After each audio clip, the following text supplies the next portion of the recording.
Welcome all. Welcome as you join us today.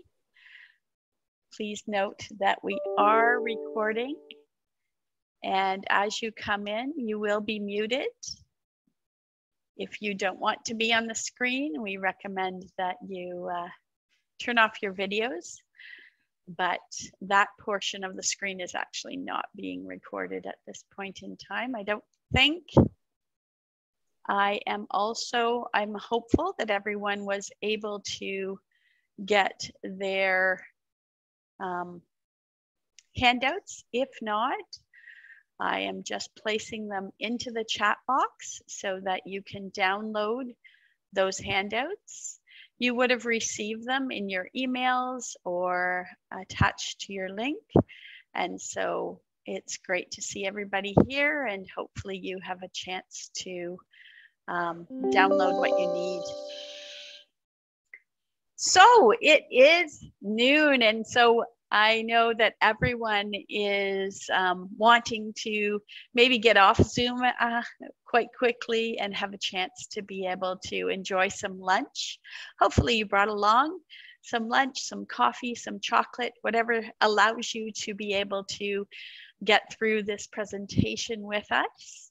Today, we're talking about managing behavior and performance in accommodations.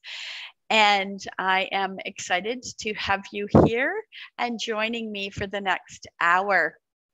We will be recording this presentation, so during this, we have muted your microphones so that everyone can hear the presentation well, can be able to ensure that they have the information that they need.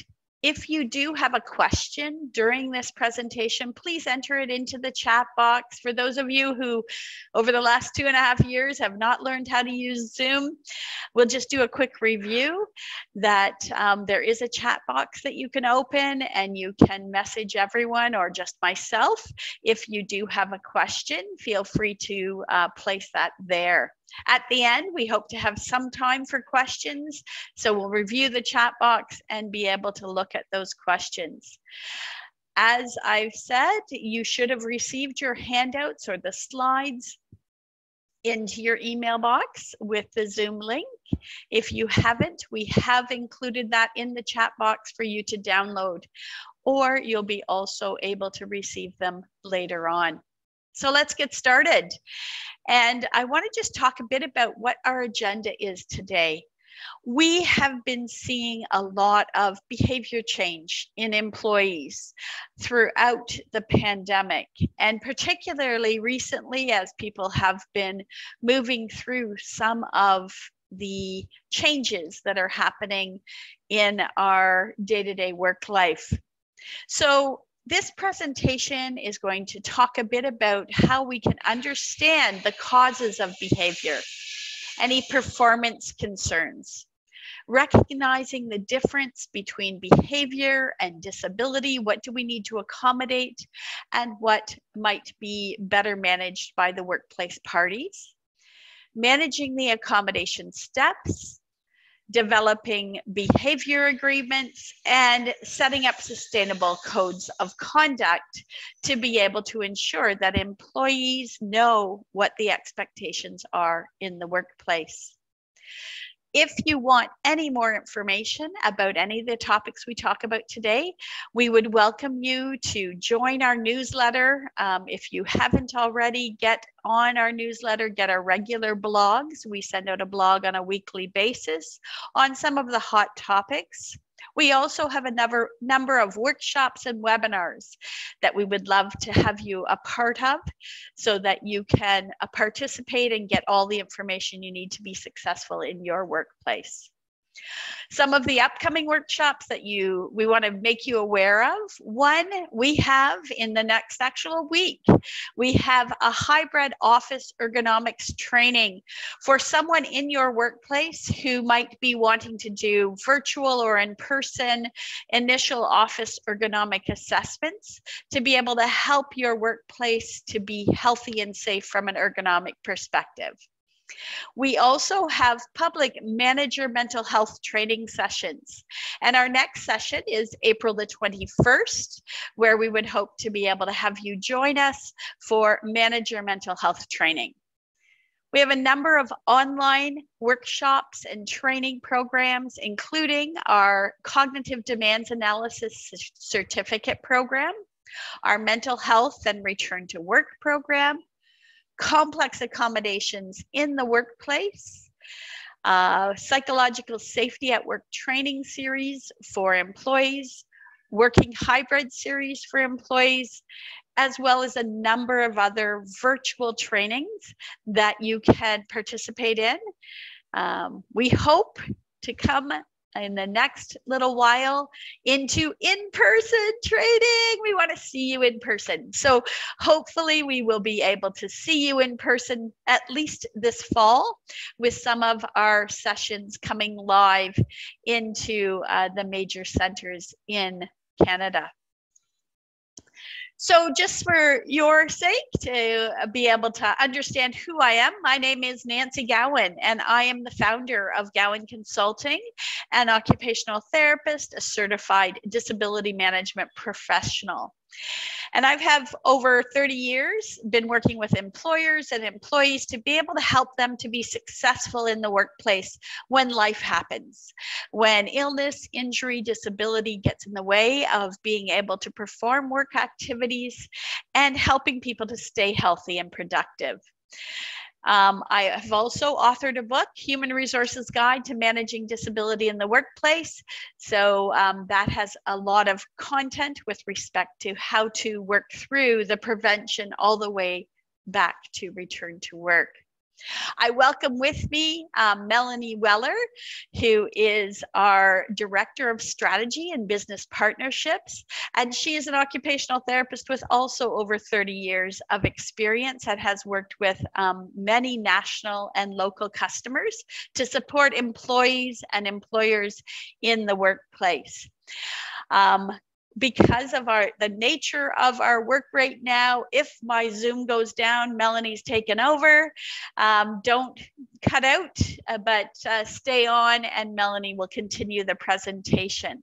So don't worry, don't panic. We're both here, but we're in different locations, so that if internet cuts out, as we know it does these days, Melanie can help you to continue with the presentation. Who's Gowan Consulting? Well, we have been around for over 22 years in business. We are occupational therapists across Canada. So we have occupational therapists in every end of Canada to be able to help and support your ergonomics, your return to work planning, accommodation assessments, training, and workshops. And our focus is really on function, ability, and work.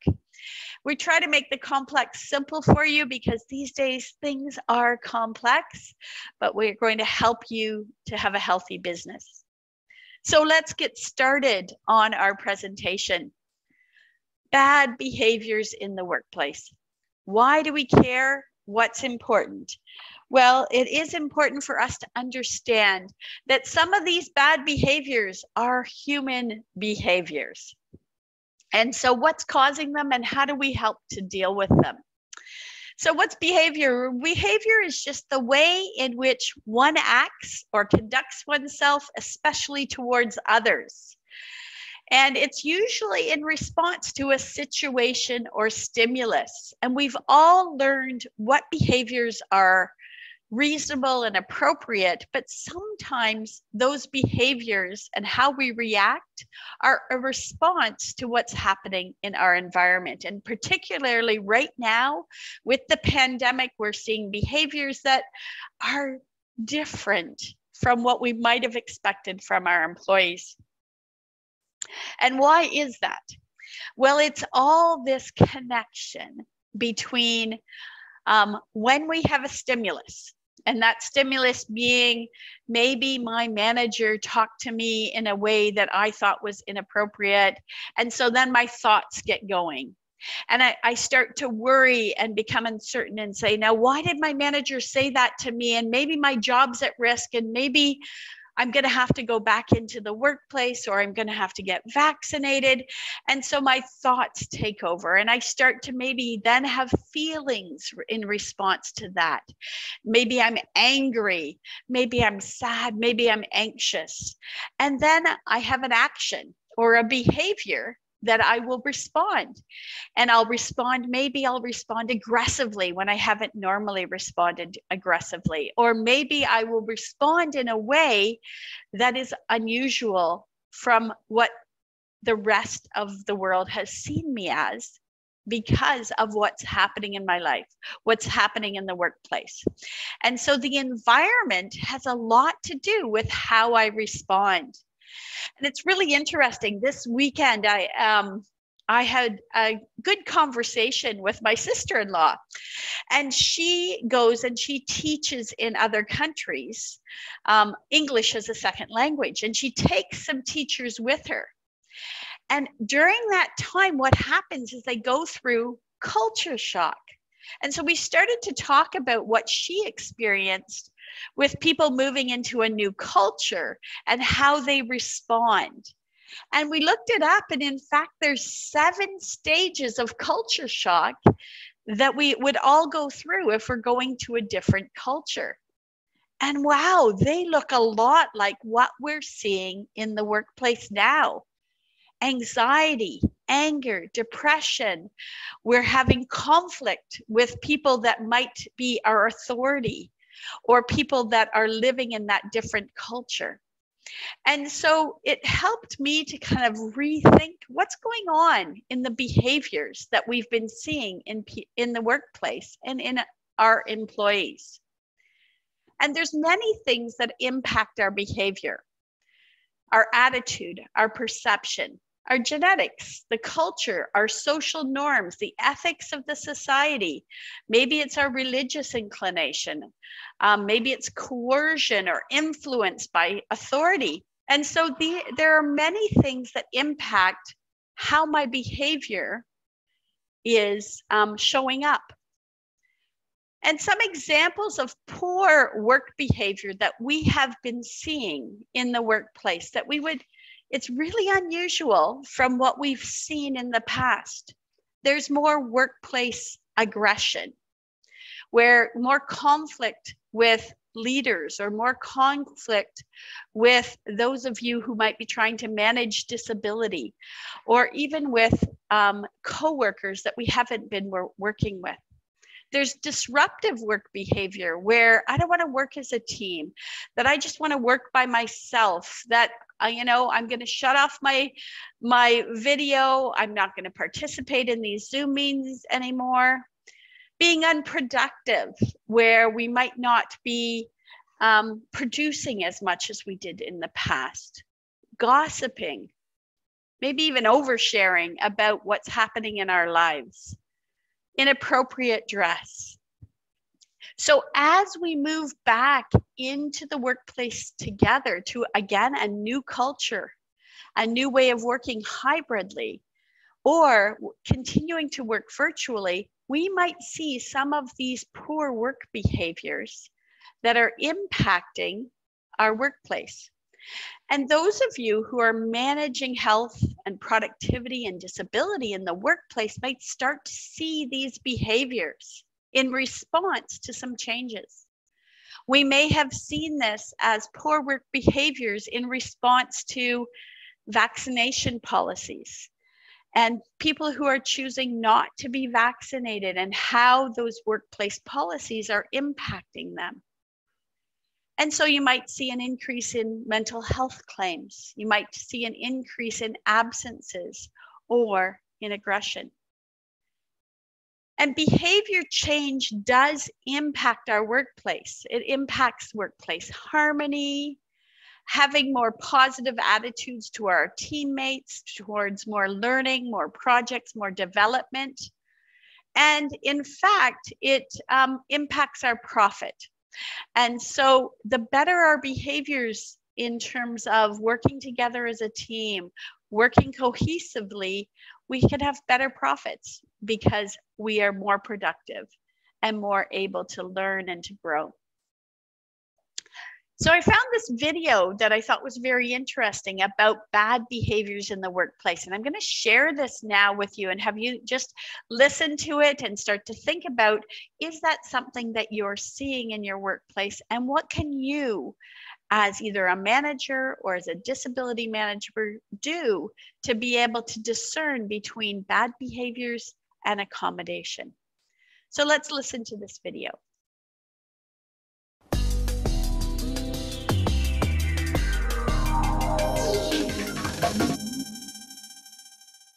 Bad behavior in the workplace can have a devastating effect on people and productivity. But how do you identify bad behavior and differentiate it from the merely quirky? If we're not sure, we might gloss over or rationalize bad behavior to avoid confrontation.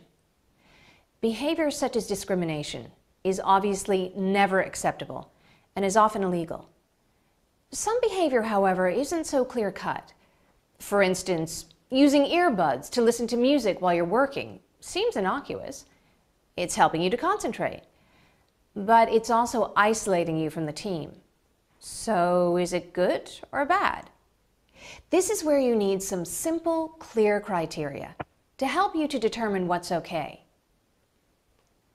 Our definition of bad behavior isn't so much about what specific things a person does or doesn't do, but the effects of that behavior on his or her team. In his book, Leading Teams, J. Richard Hackman observed that an effective team, A, delivers something that's acceptable to the client, B, remains a cohesive group in the long term, and C, is made of individuals who benefit from being part of it. So behavior is bad if it harms the team's ability to deliver effectively, damages the team's cohesion, or has an adverse impact on team members. Remember, perceptions of what constitutes good and bad behavior depend on context and may change over time. So if meetings have always been a rubber stamping exercise and a new person joins the team who voices dissenting opinions, this isn't necessarily bad. In fact, a colleague who challenges groupthink is benefiting the team by stimulating its creativity and rigor. Once you're sure that a behavior needs to be tackled, find a private space to talk to the person involved. Start your conversation by making a brief, factual summary of what has happened. Next, explain the negative impact of the behavior and describe the feelings of the people affected. And finally, state clearly how you would like the behavior modified and agree some targets. Be ready to listen to your team members' response. It could be that underlying problem surface once you start a conversation. Our 3 criteria make a useful tool for managers to determine whether behavior is bad or simply different. You can then tackle bad behavior quickly and confidently so that it doesn't escalate. For more information about bad behavior at work, see the article that accompanies this video.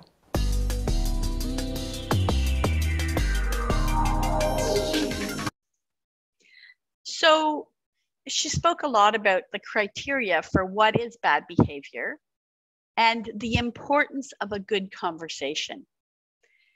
What we may be finding in our health and disability management programs is that conversation may not be happening to be able to help to discern between accommodation and poor behavior.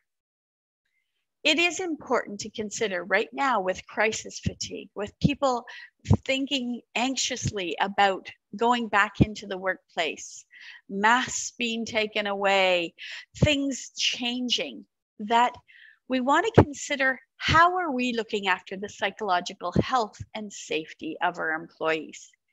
Because the research shows that happy employees, engaged employees are outperforming the competition by 20%, more productive by 12%, have greater sales by 37%.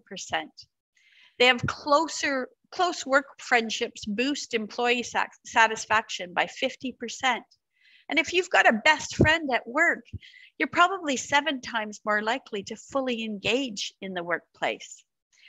And employees who report being happy at work take 10% 10 times fewer sick days than unhappy employees. So this is where you come in. Are these sick days related to a disability? Should someone be away, or is there another way to manage that behavior? So what can companies do to manage the behavior? One, as an organization, have clear expectations on what is appropriate behavior for your workplace. Have good conversations so that behavior can be improved.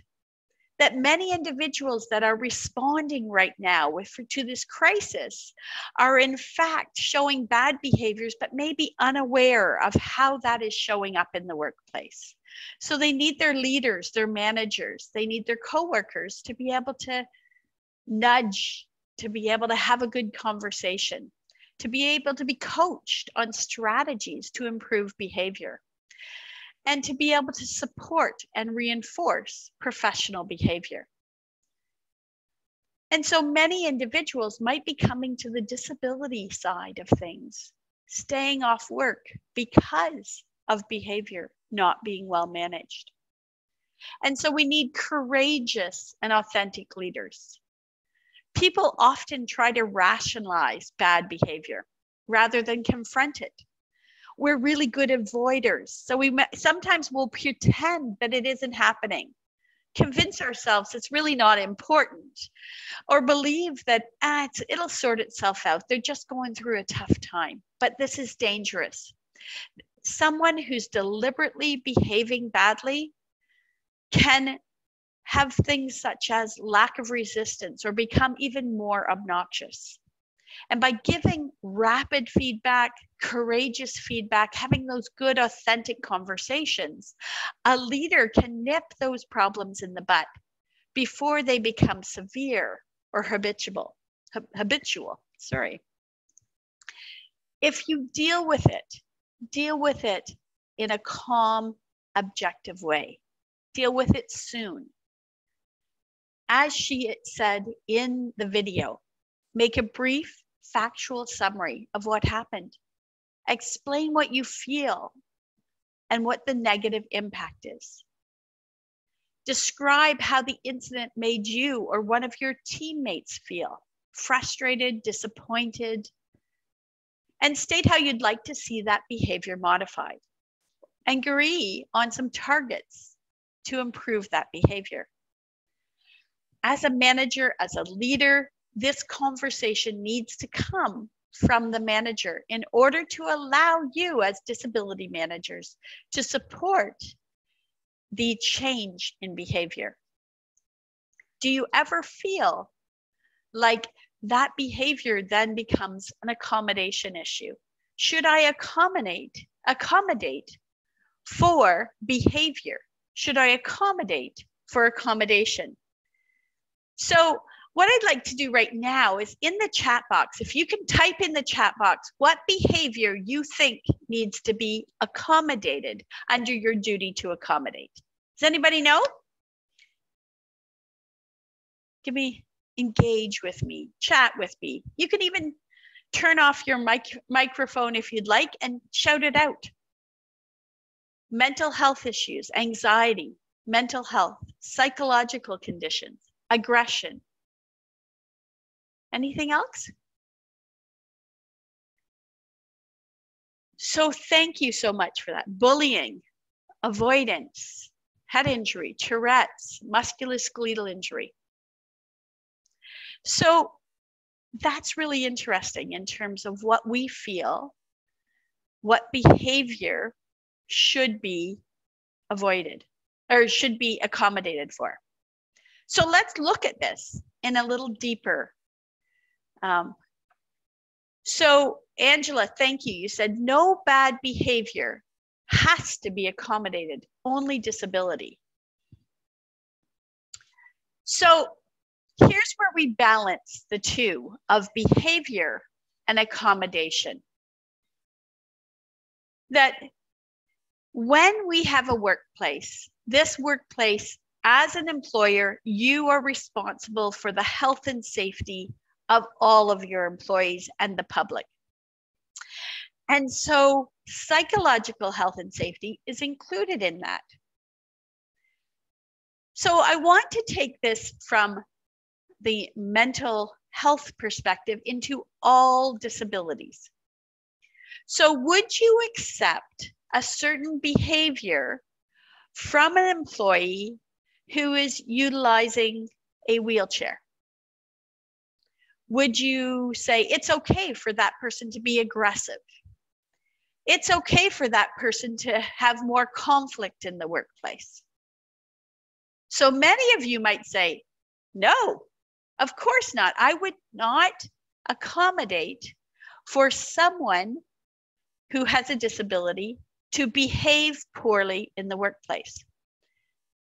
So when someone with a mental illness comes forward and is showing bad behavior, or someone going through crisis fatigue and is showing poor behavior, bad behavior, aggression towards their teammate, disengagement, isolation, we don't just accept that and accommodate and say, oh, it's that individual who is dealing with this crisis fatigue. We need to really look at it and say, maybe that person's mental illness is not properly managed. So that's the first thing. So if the person does have a mental health concern, are they getting the right recovery? They might have lack of insight. They may not have the tools or the treatment or the strategies to be able to behave properly. But does that mean we have to accommodate for it? Well, if it impacts your team and your customer, then you don't have to accommodate for that. If it impacts your health and safety of your workplace, you don't have to accommodate for that. If it impacts your product quality, you don't have to accommodate for that. Recognizing that an employee maybe needs some strategies, some tools, and some skills may be the best way to approach this. Give people training. So as any employee who might have conflict in the workplace, because I say I've got a mental illness or I have a disability, I have a learning disability, so I can be aggressive in the workplace. Well, that's not appropriate for your workplace. And so it is more important to be able to take a look at, does the person have the right training, strategies, tools to manage their behavior? So we don't have to accommodate for bad behavior. We need to implement strategies and tools to allow that person to have appropriate workplace behaviors as part of the essential duties of the job. And so we don't have to accommodate. So Lindsay, thank you. We don't have to accommodate, but I think often what happens is that we make concessions. Someone who is disciplined as a result of bad behavior because they disclose a medical issue during the discipline meeting, for example. We do need to look into the accommodation needs of that individual. What is their functional abilities? What is their job demands? And how do we help them to meet that capability? But that doesn't necessarily mean that we permanently accommodate for bad behavior. You may temporarily need to implement some changes and some training and some strategies to help that person to understand how to manage their behavior better.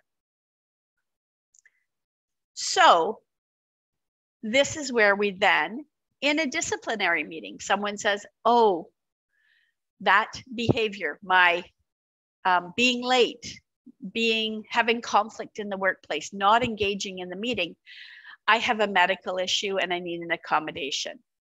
So that then triggers your accommodation process. And then triggering that accommodation process, you'll walk through those steps to determine what does need to be accommodated, what strategies might be helpful. But in the short term, it is okay and very important for the leader or the manager to reinforce that this is part of the essential duties of doing this job, to be able to work with your team, to be able to have professionally appropriate behaviors. And just because I have a mental health issue, just because I have a medical issue, doesn't give me concessions for saying I can have poor behavior in the workplace. So you want to be able to, during those disciplinary meetings, during that good conversation with the manager, talk about what accommodations may be necessary.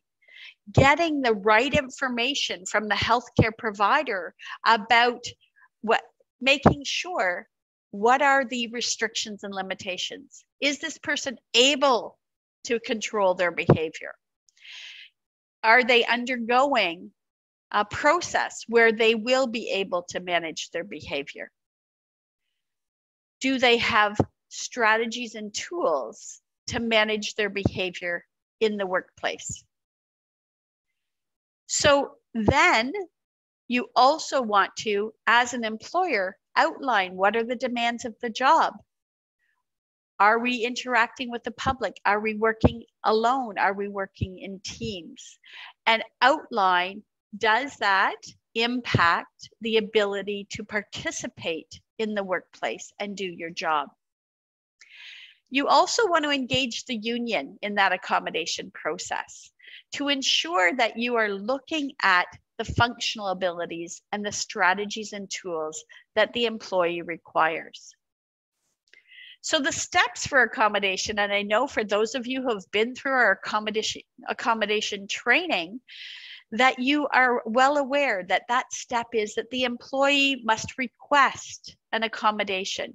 So if their poor behavior has led to a meeting and they say, I have a medical condition and that's why I react in this way, I need accommodation, then the next step is to make sure that that accommodation is reasonable by asking, what does the employee need to be able to behave or professionally in the workplace?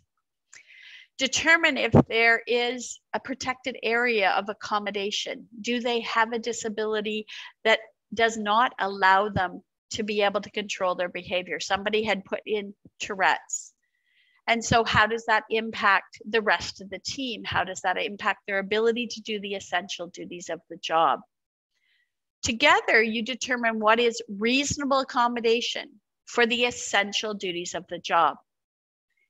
And in some situations, you want to bring in a third-party accommodation assessment where we can assess what the person's functional abilities are. Are there strategies, tools that this individual needs for better control of their fight or flight response, better control of their emotional regulation, a better ability to be able to control their behavior? Having communication skills, having conflict resolution skills, or tools that allow them to be able to follow that professional behavior guideline. And through that implementation of that accommodation plan, which includes training, strategies, support, job coaching, manager feedback and coaching, that individual should be able to have good professional behavior in the workplace. So we want to really understand what is causing this person's functional limitations. And are there strategies and tools that allow them to be successful in your work environment? This person needs to be able to work as a team. You cannot put the rest of the team at risk from a health and safety perspective because of their poor behavior. Instead, we need a plan to help that individual to control their behavior or to be able to ensure that they have the supports that they need. So it's a focus on function. In some situations, that individual may not be at a stage where they can have the insight or have the ability to control their behavior. And so it's up to you as an employer to decide if it is better for that individual to have sickness absence that allows them to work on their recovery so that they can have appropriate behaviors in the workplace, or if there are strategies that you could have in the workplace to control that work environment so that that employee can learn those tools and strategies during their recovery and then control their behavior. So you want to ask the questions. Does this person have a disability? Can they do the essential duties of this job? And part of the essential duties is professional work behaviors. What's the implication of implementing these accommodations? Is there a cost? Is there a health and safety risk? Is it reasonable? Is there an impact on coworkers or the public with respect to psychological health and safety? And you want to find the optimum fit for that employee to be successful again in the workplace. So they may need that coaching, that training, those strategies to manage their emotions, to manage their distress. So some individuals, and I'll take the example of an individual who might have post-traumatic stress disorder, that they may not yet be able to control their emotions, regulate those emotions. And so providing good, solid training for those individuals on how to recognize those emotions, how to regulate those emotions, how to have interpersonal skills to be able to communicate with their coworkers when they become distressed, how to be able to make sure that they can think through this process. So an example of workplace accommodation assessment might be an objective assessment by an occupational therapist to assess their current capabilities, what their recovery plan is, where they're at with respect to their ability to do their job, assessing objectively their functional ability and their job demands, and being able to create either a short-term plan to be able to manage those emotions, those regulations, those behaviors, and then look at a reasonable implementation of accommodation in the workplace. So an occupational therapist is a regulated health professional who has the ability to understand that person's mental health, cognitive health, physical health, pain management skills, strategies to manage behavior, job demands, what is the essential duties of the job, and the work environment, and can bring to you tools and strategies to help this employee to have the strategies that they need to manage their behavior in the workplace. The occupational therapist can also work with the manager to be able to educate and coach that manager on how to provide feedback, how to coach this employee, how to manage that behavior in the workplace. And so just an accommodation plan that might show up in your workplace. So you might have an employee that has to participate in project team meetings monthly. And you're finding that this employee is becoming anxious about the team meetings, and they have this fight or flight response. And so they're responding aggressively when they're asked a question, or they need to think through their responses before they offer input because they're having difficulty with like that divided attention, that thinking on their feet. Especially when we get very emotional, we have 30% less cognitive ability. And so the gap here is their ability to participate successfully in that team meeting, to answer questions immediately, or to assertively communicate what they need. So your accommodation plan may involve training on how to regulate those emotions, how to recognize when that fight or flight response is taking over. Some assertive communication skills to say, instead of aggressively responding, what are some ways to phrase that communication so that you can assertively communicate what you need?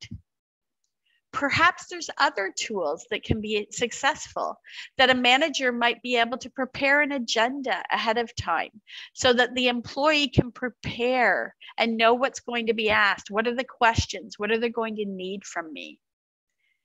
Maybe the employee can provide input after the meeting instead of during the meeting so that there's not that knee-jerk reaction.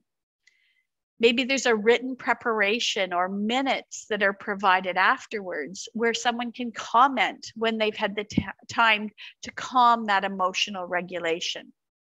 Or maybe they need extra thinking time about the input. So coach the meeting lead on ways to allow thinking time in meetings, way to have an inclusive conversation. Recognizing when someone is starting to feel that emotion, you might see someone getting anxious, and being able to help that individual to have maybe an exit plan to control their emotions and be able to get input in a different way.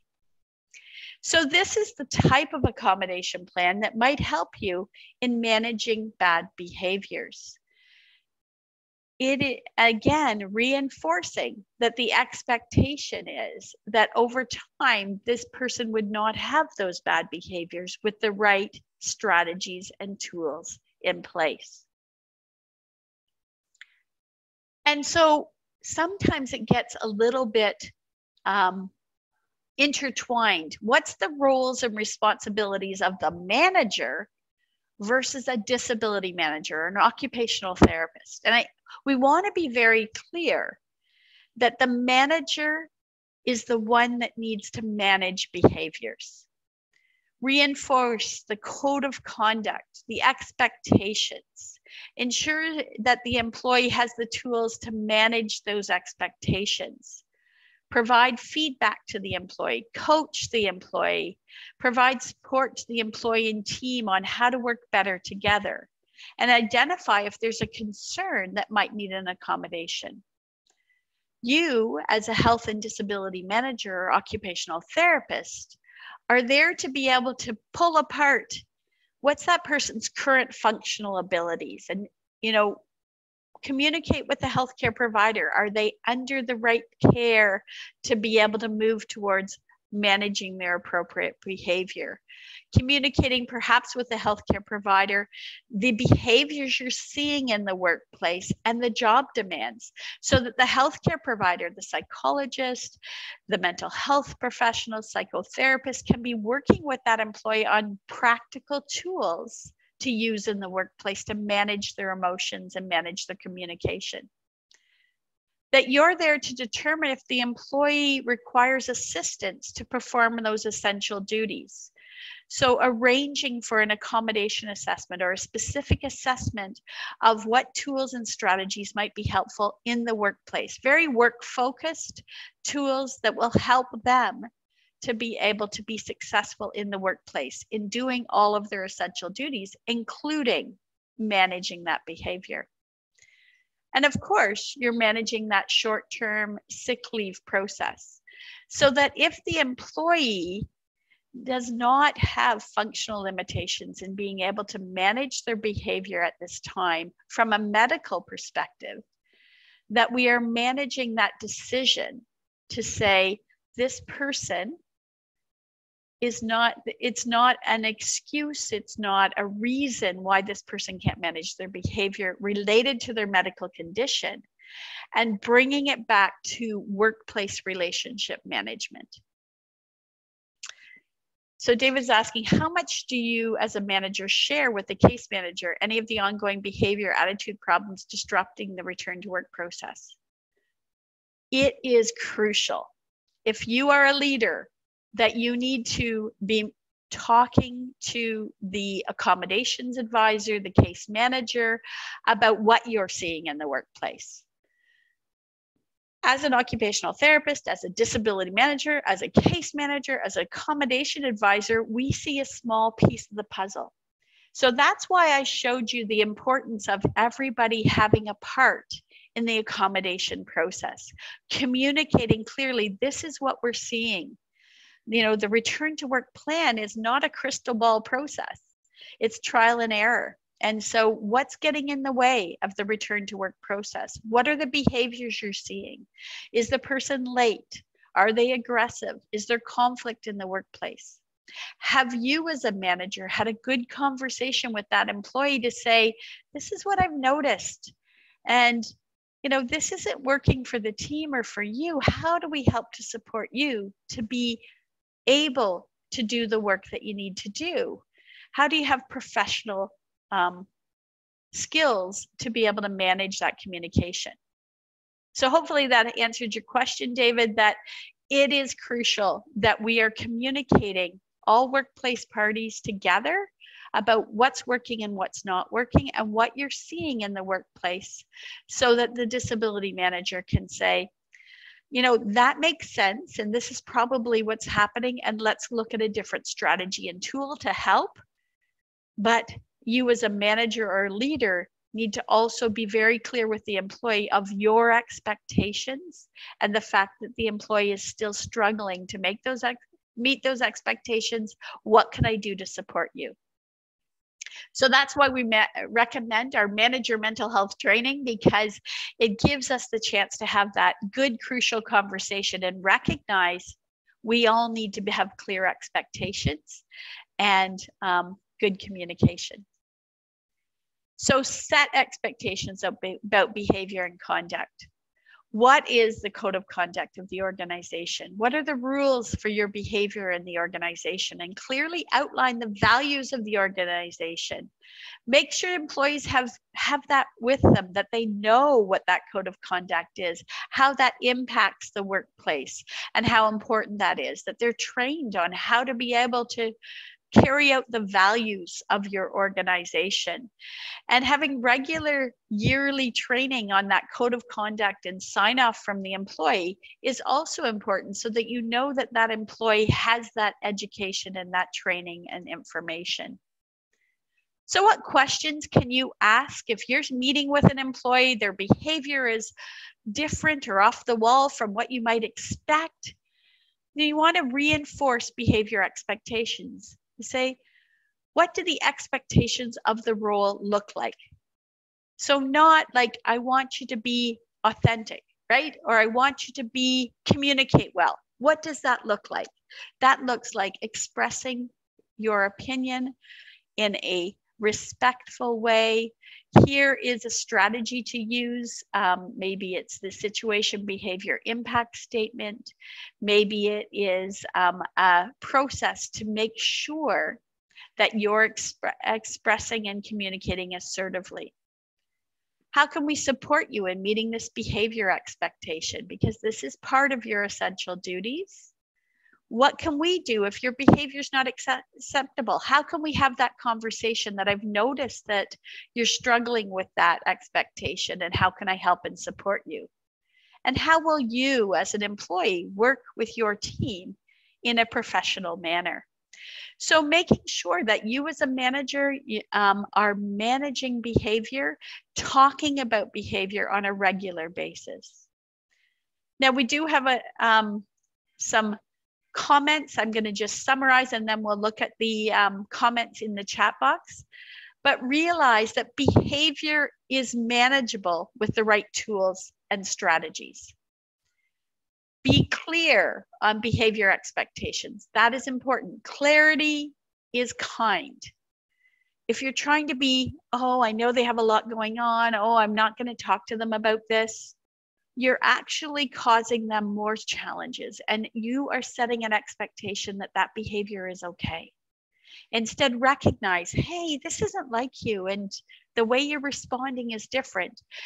You know that we want to be able to work together as a team. How do we do that better? How do I support you to do that? Have a clear code of conduct. It's necessary. So because everyone has different thoughts on what's appropriate behavior in the workplace. Behavior that's not managed gets accepted. You know, what you don't say means you accept. So you need to be courageous in your conversations. So we have a membership coming up that we'd like to tell you about. We have had a membership for over 6 months, and our members tell us that what it allows them to do is it allows them to be able to have the tools and strategies and webinars that you need on a monthly basis. And so this is an example of one of the webinars that you would get every month on managing health and productivity in the workplace. And it allows you to be able to get employee tools. So the tool that goes with this webinar is actually managing conflict in the workplace and giving tools and videos and handouts for that. You also have access to our amazing experts, Melanie, Moira, Nicolette, myself, that you can set up 30 minutes of time each month to be able to talk about a challenging situation, be able to take a look at what it is that you can do to help to manage that situation. You also get 25% off all of our workshops and webinars, and there's many bonus activities of being able to network with the other members. So we'd like to invite you to join our membership. We'd like you to be a part of our membership, to be able to look at getting the tools and strategies you need to manage the health and productivity in your workplace. Over the past 6 months, we've talked about burnout, ergonomics, we've talked about managing crisis, worry, and uncertainty. We've given tools on understanding the duty to accommodate. And so each of these webinars and tools would be yours as part of joining our membership at the end of March. So as part of being a part of this webinar, you will be starting to get just a little bit of notification about what that membership includes and inviting you to join our membership. And so if you have any questions, please call us, talk to us. Set up a time to be able to, in my Calendly, to be able to talk to me about how this membership will help you and your organization to have the tools that you need to manage your disability in the workplace. We also are pretty social, so make sure you're on our newsletter and our blogs, and join us Facebook, Twitter, Instagram, LinkedIn. We've got a great social media team that is giving you information on a regular basis there. So are there any comments or questions about how do you manage your behavior with respect to accommodation in your workplaces? So there was a question from Sonia. In some instances, the person that you are trying to help does not see any issue with their behavior and then think you are picking on them or harassing them. They take it personally. Yeah, and that's a challenge. And I think it's also an art of how you manage that. When someone is struggling and someone is in crisis, they may feel that they're being attacked instead of being supported. And so it's really a process of how you have that good communication with your employee and regular conversations with your employee. And it is interesting that culture shock, don't you take it personally when they feel that you're bringing up a behavior. Instead, being able to identify what the behavior is, identify that this isn't normal for them, and identify that you're there to support them to be able to interact in the workplace, to be able to work as a team again, and what can you do to help and support them. So it's really about your conversation with that employee, and when they take it personally, being able to say back, you know what, I feel like, you know, I'm trying to help and support you. It feels like you are seeing this as disciplinary. It's not disciplinary. We're just here to help and support you. How can we do this? And being able to also recognize when someone might need an external person to assist in managing that. We have a number of people who, when you are doing the right thing, they still take it personally, but afterwards, when they get the right supports and the right treatment, they come back and say, you know what, I was not in a good place for that conversation and I took it personally, but I do appreciate that you did support me to get the right tools. Hopefully that helps, Sonia. Okay, well, we'd love to see you again. Love to see you as part of members. Our membership. Expect some emails and set up a time to chat. We'd love to talk to you and see how we can support you in supporting your employees' success at work. And I thank you for your time. So take care and have a great day.